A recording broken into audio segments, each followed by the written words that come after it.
Welcome to That Cancelled Movie Show. I'm your host, Gmack, joined by my roommate slash intern, Jimmy. I prefer my Fremen name, James Deeb. You really went method for this one, didn't you, Jim? I mean, James Deeb. Your poor stillsuit discipline will be the death of you. I shall reclaim your water for the tribe. Right. In our first two-part series, we are going to be reviewing David Lynch's 1984 movie, Dune, and compare it to Frank Herbert's novel of the same name. And, as an added bonus, in part 2, we will be breaking down the new Dune 2020 trailer. But first, I need some water. You are not prepared for the desert, off-worlder. Water is lacking on Arrakis. James Jimmy, we're not on Arrakis. We have enough water. That will soon change. What? How did we get here? Only Shai Hulud knows. So thirsty. Take this. Thank you, James Deeb. I owe you my life. Our water will mix. We are now of the same tribe. Jimmy. Fremen. Jimmy. James Deeb. I won't fail you, my Fremen brothers. Wake up. We need to start the show. But what of Arrakis, the Dune planet? I foresee people subscribing to this channel and leading a holy war in my name. James Deeb. I think those green orbs were stronger than we thought.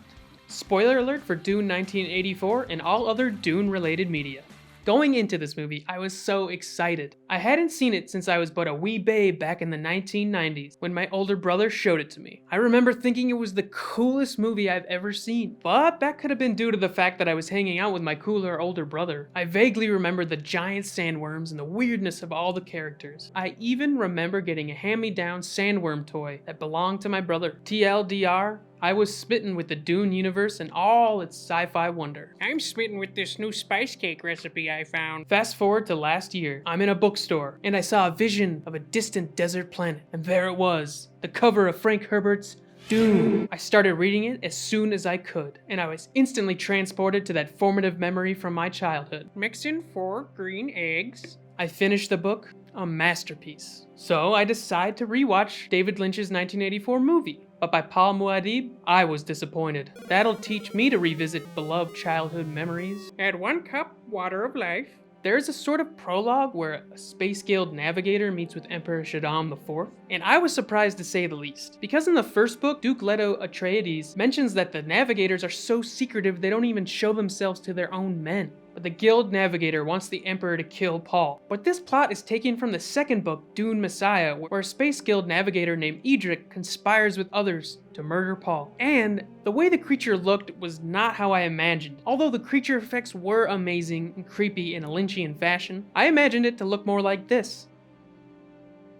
The first hour of the film introduces us to the Atreides, who live on a water-rich planet called Caladan. They are tasked to take over Arrakis, or Dune as it's called by the locals, from an enemy house led by Baron Vladimir Harkonnen, so they can oversee the spice production. This is exactly like the novel. It even has Princess Irulan's narration, which in the original novel were excerpts from her manual on Muad'Dib. However, it seemed like Lynch wanted to stay faithful to the source novel, that it actually played out like a book on screen. The imagery was cool, but most of the time it was just people talking to each other, and there was a lot of exposition, and it wasn't all that compelling. There comes a point where Paul Atreides, played by Kyle MacLachlan, and Gurney Halleck, played by Sir Patrick Stewart, do some shield training. Hey boss, it looks like this recipe comes with a shield toy like from the movie. But the VFX for these energy shields did not age well, or it was never good in the first place. They were so opaque and blocky, you couldn't even see what the characters were doing. They eventually come to a stalemate with their blades, and Gurney explains to Paul that a slow-moving blade can pierce a shield.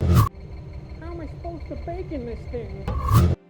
Hey boss, did you see that? It actually worked! Sure it did, Jimmy. And also, I didn't really care for the portrayal of Paul and Gurney's relationship. In the novel, although Gurney is Paul's instructor, they are depicted as being really good friends. But in the movie, it didn't really build on it enough for my liking. During our time on Caladan, we are introduced to Paul's mother, Jessica, who's played by Francesca Annis. She is a Bene Gesserit and a concubine of Duke Leto. But since she fell in love with him, her boss, Reverend Mother Gaius Mohaim, told her to only have daughters because she lost her privilege to give birth to the Kwisatz Haderach, the prophesied super being. But obviously she didn't do that because love finds a way, and birthed Paul. That's what I always say when I'm baking. Because you put your love into your work? No, I name all my cakes Paul because it feels like I give birth to them. Well, to test to see if he is the super being, the Reverend Mother tests Paul with a gum jabar, a poison needle, and a pain-inducing box. And this sequence is very similar to the events depicted in the novel. I enjoyed the imagery of Paul imagining his hand melting and burning. It helped visualize what were originally his thoughts in the book. I don't think I mixed the ingredients right.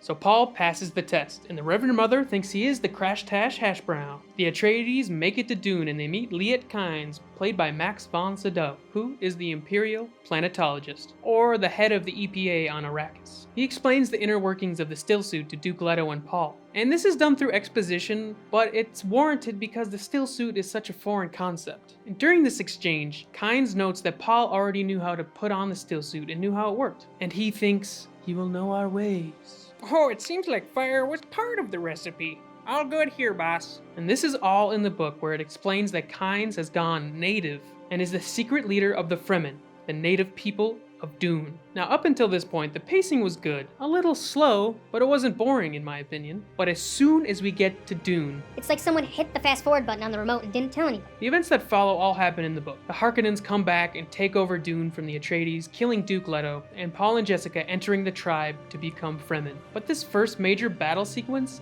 aged about as well as those shield effects. I honestly didn't care about anyone who was dying because the camera was so far away from the action. And I get this is to show the scale of the battle, but it stays there the whole time, until we see Paul being spirited away by some Harkonnens, and they unceremoniously kill off Duncan Idaho. In the book, Duncan escapes with Paul and Jessica until they are cornered in a Fremen siege by the Emperor's death troopers, the Sardaukar. He then heroically sacrifices himself to allow Paul and Jessica to escape. But in the film, he does like this WWE body slam, which looked like it came out of the 1960s Batman TV show. And then he's killed by a bullet to the head. And this whole time he's wearing the shield, so you can't even see his emotion or anything. And another thing, they didn't really explain the shields that well in the movie, but in the book they explain that they'll block traditional weapons, but if you shoot a firearm at it, it'll explode like a nuclear bomb. So that idiotic Sardaukar would have killed everybody, although that would have solved his problem of killing Paul and Jessica. Maybe that was his plan all along. But back to the pacing. This sequence was supposed to be intense, but it just felt flat and rushed. And there really wasn't any build-up to it at all. It just kind of happens. Cake's done.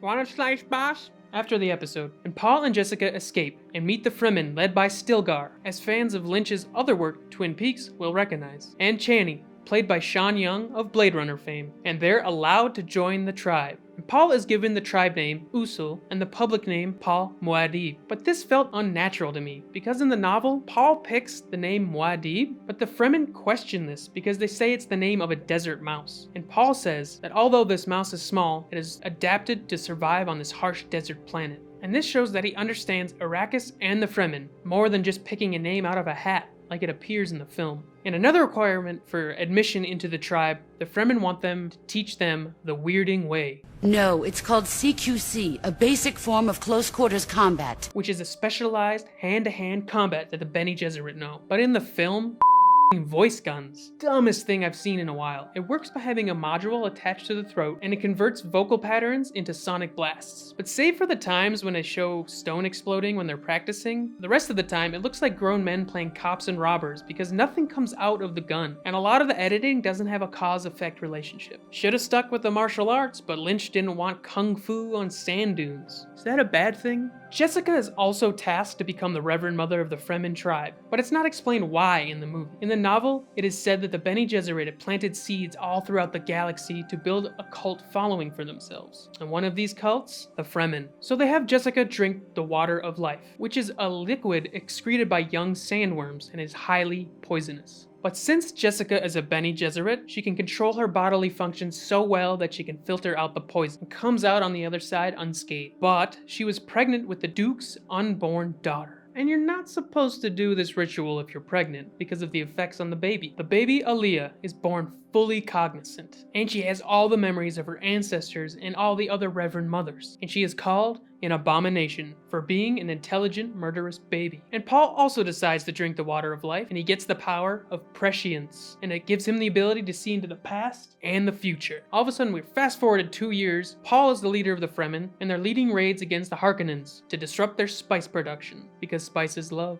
spices life. You can say that again. What in the Lynchian hell is going on, Jimmy? What do you mean, Blue Boss? I'm not blue, your eyes! Oh, must have been the spice cake. Yeah, they said something about that.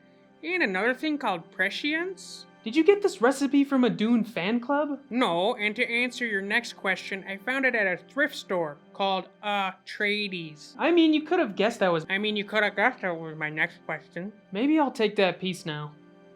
I can see the future.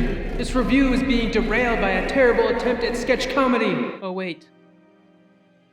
That's happening now. Ugh. All of a sudden, Paul meets Gurney in a battle, but their reunion is just bulldozed by the breakneck pace of the movie. And eventually, they reach the Harkonnen stronghold, and the Emperor is there as well to stop Paul. Aaliyah kills the Baron, and Paul becomes a god. Literally, making it rain on a desert planet. But this isn't what Herbert intended for Paul. He wanted him to be a man playing God, not an actual one. He wanted to show the fallibilities of those in power, even those well-intentioned, such as Paul. But that happens in the sequels, and we won't get into that here, since we're called That Cancelled Movie Show, not Book Time with Gigi and Jim Bob. So if you've never read the novel, this movie will be a confusing mess. However, I did enjoy the performances from those involved, especially Kenneth McMillan, who played the Baron Harkonnen. He was so vile and disgusting, perfect villain. Actually, Baron Harkonnen is one of my favorite villains of all time, and the set pieces and the costumes were excellent, and the oppressive industrial environment of the Harkonnen homeworld, Gaiety Prime, looked amazing. But the writing is not a strong point for this movie, especially when it comes to Jessica. In the movie, she's depicted as an emotional wreck who can't help herself unless the plot requires it. In the novel, she is a strong character who has emotions but does not succumb to them so easily, which went against popular depictions of women at the time since she was so level-headed. So in the movie, when she's depicted as weak and emotional, it really took away from how well written her character was in the first place. But another awesome thing in the movie was the creature effects for the sandworms. That was my fondest memory of the Dune universe. And one more thing, the music. It was done by Toto, so I guess that rain at the end of the film was blessed by them.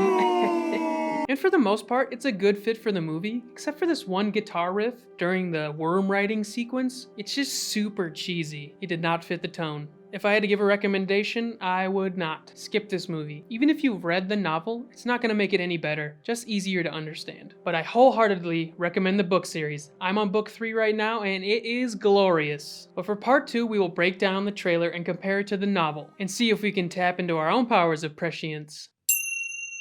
From now on, you will call me James D. I'd rather not. And you really need to reevaluate the way you choose your foodstuffs. Last week it was the green orbs, now it's these magic spice cakes. I remember when I was a non-believer, like my friend Sharon Hall. Are you referring to Shai-Hulud, the Fremen word for sandworm? No, my friend Sharon Hall, who introduced me to the store, Tradies. That sounds like a cult.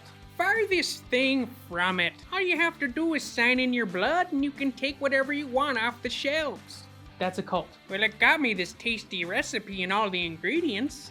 What kind of cult gives you free food? All the cults. Okay, that's it for this episode of That Cancelled Movie Show, and don't forget to subscribe so you don't miss part 2. And tell me your thoughts in the comment section below. And a quick shout out to Fort Collins Public Media for helping me produce this episode. Alright, I'll see you next time.